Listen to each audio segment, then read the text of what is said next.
Welcome to our channel 100% knowledge with success. Video देखने से पहले चैनल को सब्सक्राइब कीजिए और बेल आइकॉन दबाइए। नमस्कार दोस्तों, स्वागत है आपका एक बार फिर से क्लास 11th की केमिस्ट्री क्लासेज में।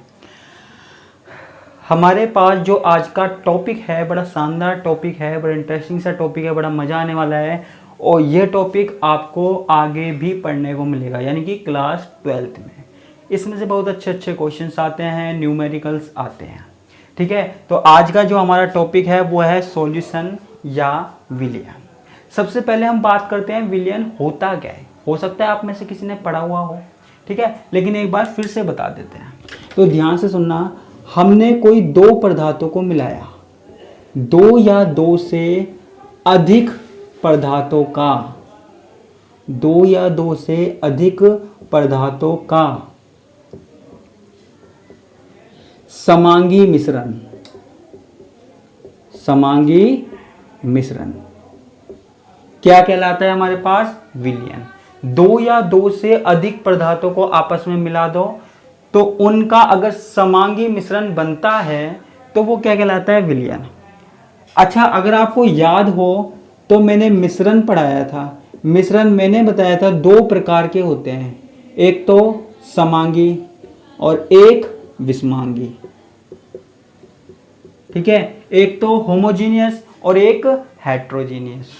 तो समांगी मिश्रण क्या होता है? समांगी मिश्रण का मतलब है जब हमने दो पदार्थों को मिलाया, ठीक है, जब हमने दो पदार्थों को मिलाया, तीन को मिलाया, जितने भी पदार्थों को आपस में मिलाया बिना किसी अनुपात में, ठीक है, जब हमने दो पदार्थों को मिलाया तो वो आपस में एक दूसरे में पूरी तरह मिक्स हो जाते हैं। ठीक है, जब पदार्थ आपस में एक दूसरे में पूरी तरह मिक्स हो जाते हैं तो वो हमारे पास कहलाता है समांगी मिश्रण।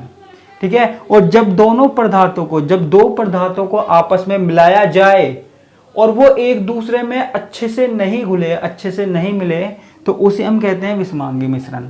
ठीक है, तो यदि किसी कंडीशन में हमारे पास समांगी मिश्रण है तो उसे हम क्या कहते हैं? विलयन कहते हैं। ठीक है, जैसे मैंने पानी में नमक मिलाया, पानी में नमक मिलाया, चीनी मिलाई, ठीक है, चीनी को मैंने घोल दिया, ठीक है, तो ये क्या हो गया? विलयन हो गया। विलयन क्यों हो गया? क्योंकि ये समांगी मिश्रण है। समांगी मिश्रण क्यों है? क्योंकि देखो, चाहे नमक मिले पानी का पहला घूंट आप लो या फिर आखिरी घूंट लो, दोनों का जो टेस्ट है, दोनों का जो स्वाद है वो समान होता है, इक्वल होता है। ठीक है, अलग अलग होगा क्या? नहीं होगा। ठीक है, क्योंकि जो चीनी, वो जो नमक है ना, वो पूरे के पूरे पानी में समान रूप से घुला हुआ है, चाहे उसका पहला, चाहे हम उसका पहला घूंट ले या फिर आखिरी घूंट ले, तो वो समान रूप से घुला हुआ होगा। ऐसे ही होता है ना, हम कोई चीज़ खाते हैं, जैसे हमने चाय पी, दूध पिया, चाय पी, तो हम चाय का जो पहला घूंट पीते हैं उससे ही हमको पता लग जाता है टेस्ट कैसा है ना। कभी ऐसा हुआ है कि आपने पहली बार में टेस्ट लिया हो और उसके बाद कहा हो कि अरे यार अभी तो अच्छी नहीं लग रही, 5 मिनट के बाद जब मैं नीचे वाला भाग पीऊँगा तब अच्छी लगेगी? ऐसा हुआ है क्या? आप तो पहली घूंट मारोगे, अच्छी लगी तो पूरी पियोगे और अच्छी नहीं लगी तो पूरी नहीं पियोगे, क्योंकि आपको पता है जैसा पहला घूंट है वैसा ही आखिरी होगा। ठीक है, क्योंकि वो पूरा का पूरा एक समान है। ठीक है, जब ऐसी कंडीशन हो कि पूरे विलयन में दो पदार्थ समान रूप से घुले हुए हों, ठीक है, एक दूसरे में पूर्णतः घुले हुए हों, पूर्ण रूप से घुले हुए हों, तो उसे हम कहते हैं विलयन। ठीक है, और अगर पूर्ण रूप से नहीं घुले हुए हैं तो उसे हम क्या कहते हैं? उसे हम कहते हैं विषमांगी मिश्रण। ठीक है, क्लियर है? उम्मीद करता हूं आ गया होगा समझ में। अब देखो, विलयन में, किसी भी विलयन में दो भाग होते हैं, किसी भी विलयन में दो भाग होते हैं, या हमने विलयन को दो भागों में बांट दिया। ठीक है, आप कहोगे कौन कौन से? एक तो हमारे पास है विलय, ठीक है, और एक है हमारे पास विलायक। एक भाग क्या है? विलय, और एक भाग है विलायक। ठीक है, जब विलय को विलायक में मिलाएंगे तो हमारे पास क्या बनता है? विलयन बनता है।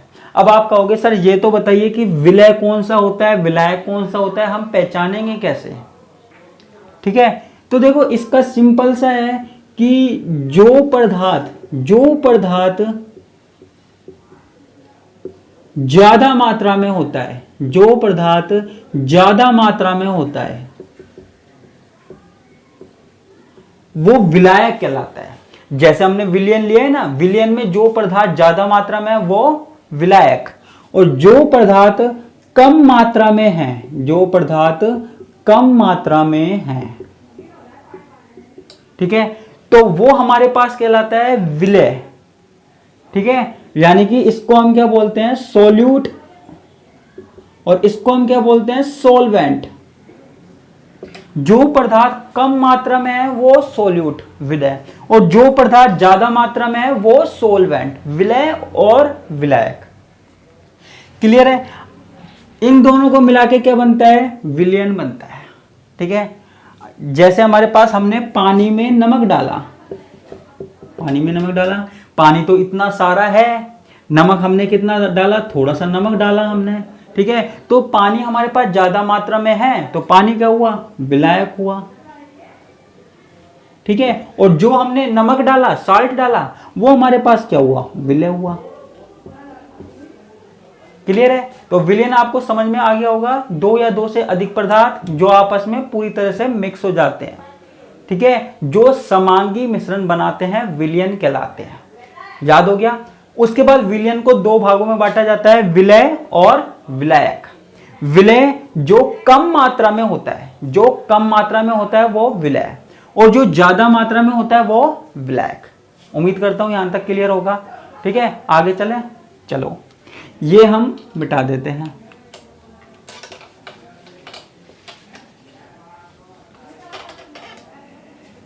ठीक है, अब हम आगे की बात करते हैं। देखो जो विलयन की सांद्रता है, विलयन की जो कंसंट्रेशन है, विलयन की जो सांद्रता है, सांद्रता का मतलब है किसी पदार्थ में दूसरे पदार्थ को कितना मिलाया गया है ना, सांद्रता होती है। जैसे हमारे पास पानी है ना, पानी है, पानी में हमने क्या मिलाया, नमक। एक ही एग्जांपल लेके चलेंगे, पानी में हमने मिलाया नमक, तो नमक की कितनी सांद्रता है, यानी कि हमने पानी में कितना नमक मिलाया है, कितनी मात्रा में मिलाया है, वो भी हम बोल सकते हैं। ठीक है, तो अब किसी विलयन में पदार्थ की मात्रा या सांद्रता को व्यक्त करने के लिए कुछ पदों को काम में लिया जाता है, कुछ छोटी छोटी सी परिभाषाएं हैं वो हमको देखनी है। देखें, ठीक है, तो सबसे पहली जो परिभाषा है वो है भार प्रतिशत, भार प्रतिशत। ठीक है, देखो जब भी हमारे पास परसेंटेज वर्ड आ जाता है, जब भी हमारे पास लिखा हो प्रतिशत, तो आप क्या समझ जाओगे, आप समझ जाओगे 100। ठीक है, आप क्या समझ जाओगे, 100। ठीक है, अब हमारे पास कोई विलयन है, ठीक है, कोई हमारे पास विलयन है, ध्यान से सुनना। अब इस विलयन में तीन चीजें हैं, ठीक है, या दो चीजें हैं, विलय और विलायक है, दो चीजें लगा लो पहले। ठीक है, तीन भी लगा सकते हो, दो भी लगा सकते हो, चार भी लगा सकते हो, लेकिन दो से ज्यादा लगानी है। ठीक है, अब इसमें दो चीजें मिली हुई है, दो चीजें घुली हुई है। ठीक है, अब हमारे पास क्या है, जैसे ये हमारे पास क्या है 10 ग्राम, और ये हमारे पास क्या है 20 ग्राम। ठीक है, ये हमारे पास क्या है 10 ग्राम, और ये हमारे पास क्या है 20 ग्राम, आपस में मिले हुए हैं। आपस में क्या बना रहे हैं, हमारे पास विलयन बना रहे हैं, सॉल्यूशन बना रहे हैं। ठीक है, अब हमसे पूछ लिया भार प्रतिशत, किसका भार प्रतिशत, हमसे पूछ लिया, हमारे पास कोई विलयन दिया हुआ है, इसमें A 10 ग्राम है और B 20 ग्राम, तो A का भार प्रतिशत बताओ। ठीक है, यानी कि परसेंटेज में बताना है, हमें ये बताना है कि जो ये A है वो कितने प्रतिशत उपस्थित है। वैसे तो हमको भार दिया हुआ है, लेकिन अब ये बताना है कितने प्रतिशत उपस्थित है। ठीक है, अब जैसे हमारे पास, मैंने पहले भी बताया था, जैसे हमारे पास अलग अलग सब्जेक्ट हैं, हिंदी है, इंग्लिश है, मैथ है, साइंस है।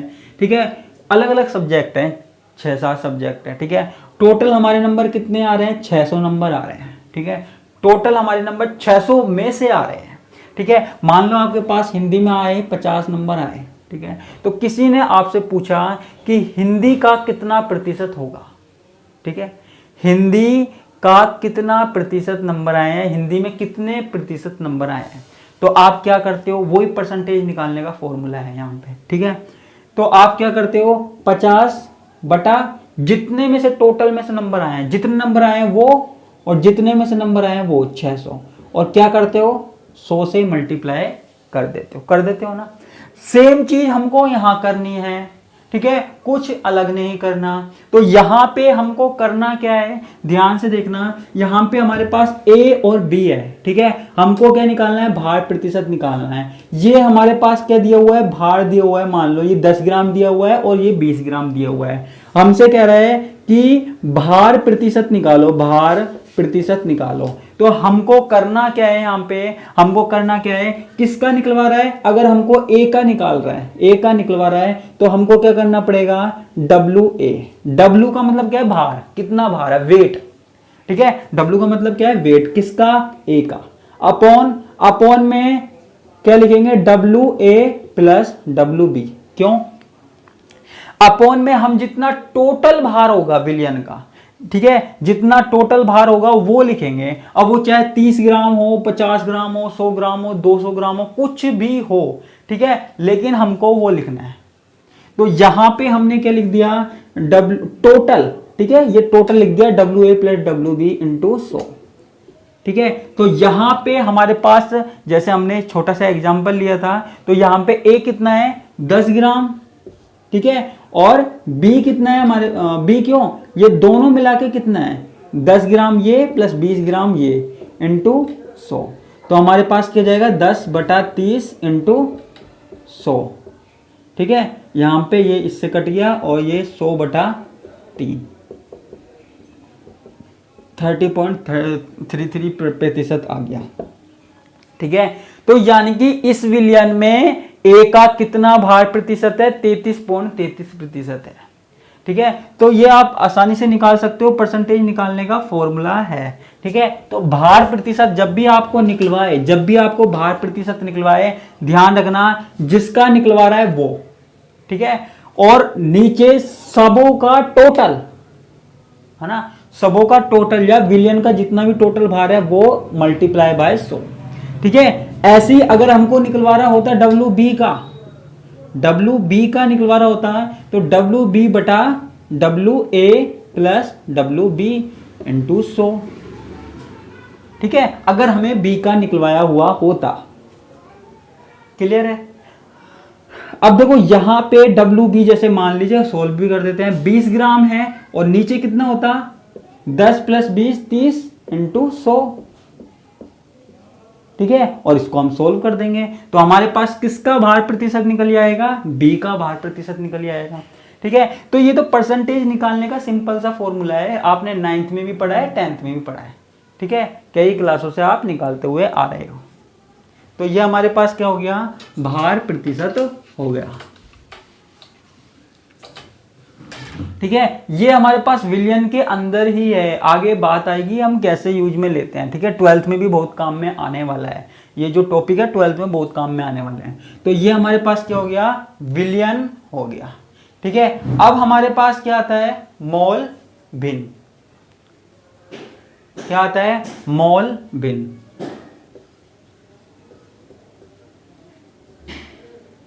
ठीक है, मोल भिन्न, मोल भिन्न से क्या याद आया, मोल याद आ गए, मोल याद आ गए।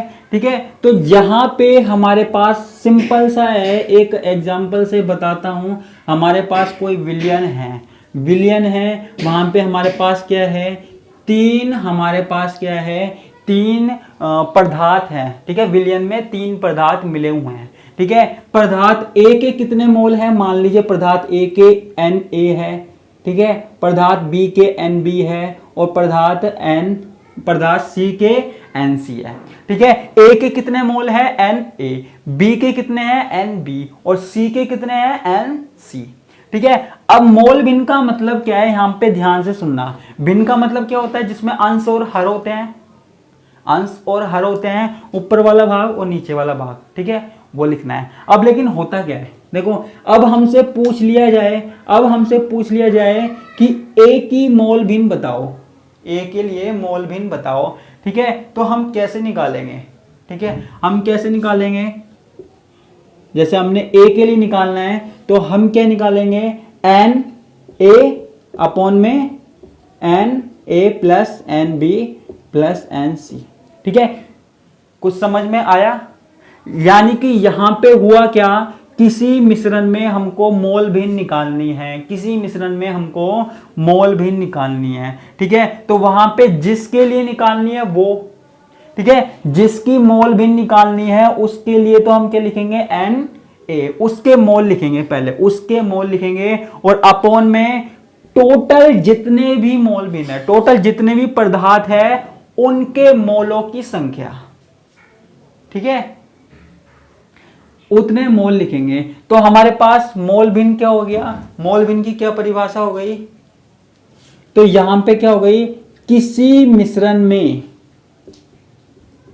किसी मिश्रण में उपस्थित अवयव, किसी मिश्रण में उपस्थित अवयव।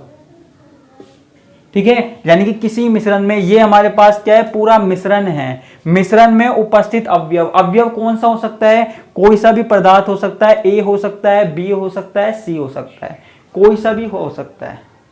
ठीक है, उपस्थित अवयव का मोल भिन्न या के मोल भिन्न, के मोल भिन्न,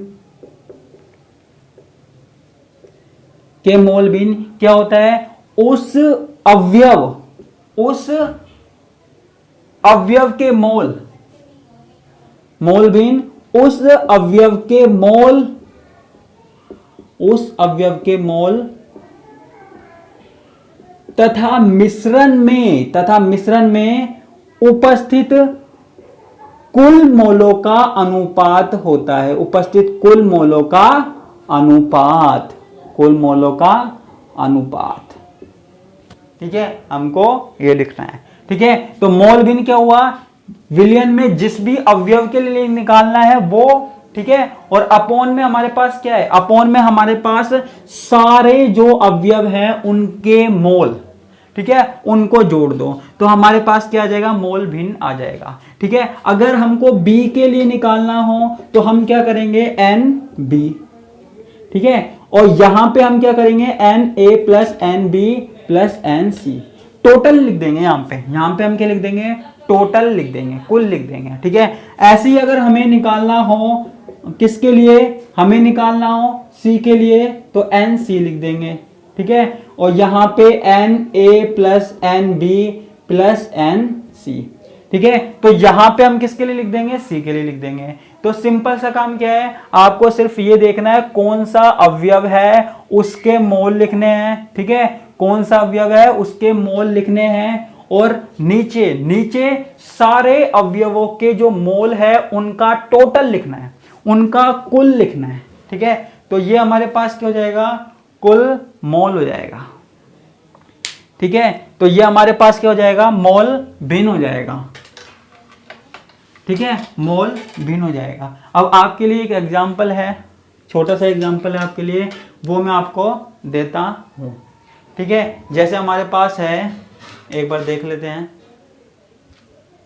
जैसे हमारे पास है कोई विलयन है जिसमें हमारे पास क्या मिला हुआ है, हाइड्रोजन मिला हुआ है, हीलियम मिला हुआ है, ठीक है, और CO2 मिला हुआ है। ठीक है, CO2 हमारे पास क्या है, 44 ग्राम है। CO2 हमारे पास क्या है, 44 ग्राम है। हीलियम हमारे पास क्या है, 16 ग्राम है। ठीक है, और हाइड्रोजन हमारे पास क्या है, 10 ग्राम है। ठीक है, हीलियम हमारे पास क्या है, 16 ग्राम है, हाइड्रोजन कितना है, 10 ग्राम है, और CO2 क्या है, 44 ग्राम है। ठीक है, ये हमारे पास क्या है, क्वेश्चन है। ठीक है, कि किसी विलयन में, आप लिख लेना खुद ना, किसी विलयन में हाइड्रोजन 10 ग्राम है, H2 10 ग्राम है, CO2 44 ग्राम है, और हीलियम क्या है, हीलियम हमारे पास क्या है, 16 ग्राम है। ठीक है, तो यहां पे हमको क्या निकालना है, तो भार प्रतिशत ज्ञात कीजिए, भार प्रतिशत ज्ञात कीजिए। किसका ज्ञात करना है, भार प्रतिशत किसका ज्ञात करना है? हाइड्रोजन का भी ज्ञात करना है, हीलियम का भी ज्ञात करना है और CO2 का भी ज्ञात करना है। ठीक है, हाइड्रोजन का भी ज्ञात करना है, हीलियम का भी ज्ञात करना है और CO2 का भी ज्ञात करना है। लेकिन एक बात याद रखना, यहाँ पे इनका भार देखो, यहाँ पे क्या लिखा हुआ है? ग्राम में भार लिखा हुआ है। ग्राम में भार लिखा हुआ है तो क्या होगा? आपने देखा होगा पहले इसको मोल में चेंज करना होगा। और मोल में चेंज करना कैसे बताया था मैंने, वो आप देख लेना, मैंने पहले करवाया था। तो देखते हैं आप अपना कितना दिमाग लगाते हो। उम्मीद करता हूँ आपने वो समझा होगा, तो इसको आराम से कर दोगे। ठीक है, तो ये किसी विलयन में हाइड्रोजन 10 ग्राम है, लिख लेना, किसी विलयन में हाइड्रोजन 10 ग्राम है, CO2 44 ग्राम है और हीलियम 16 ग्राम है। तो भार प्रतिशत ज्ञात कीजिए। किसका? हाइड्रोजन का भी ज्ञात करना है, हीलियम का भी ज्ञात करना है और CO2 का भी ज्ञात करना है। ठीक है, और जब आप कर लो तो इसके आंसर मुझे भेज देना। इसी के साथ मैं आपसे विदा लेता हूँ। धन्यवाद, नमस्कार, टाटा, बाय बाय।